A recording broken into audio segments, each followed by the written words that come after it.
batas bago ka magturo. Ha? Kahit walang helmet dyan, alamin mo yung batas kung bago bakit magturo.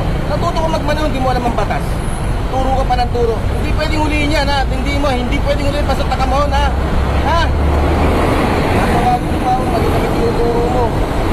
Guys, kung naalala nyo yung in-upload ni Mr. Nobody Duty noong September 21, ito yung rider na walang respeto sa kapwa. Hindi naman pala alam ang batas. Tingnan nyo guys, nakakaya ka bro. Pabumbay-bumbay ka, respeto naman bro. Walang helmet yung Bombay oh. Tingnan nga natin kung uhuli ng MMDA ito. Tuturo ko sa MMDA.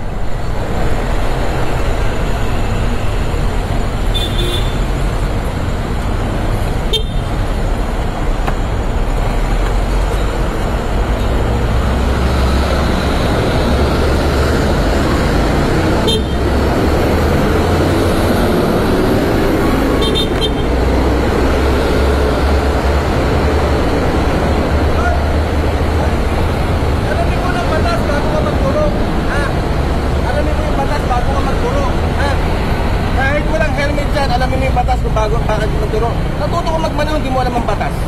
Turo ka pa ng turo. Hindi pwedeng huliin yan, ha? Hindi pwedeng huliin pa sa takamon, ha? Ha? Natawagin mo pa ako, magiging yung turo mo.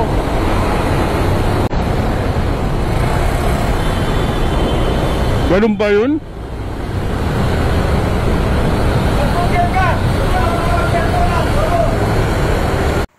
Nakaturban, nakamuhon.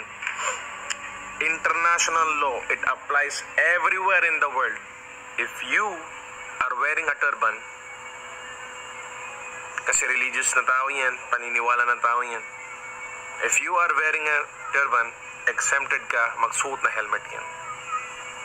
Baka siguro iniba na nila ngayon sa America, Canada, pero international law yan. So hindi mo sila pwede ipasuot na helmet. So yun, pinagsabihan siya na enforcer. Bago ka magturo-turo yan, hindi mo ba alam yung batas?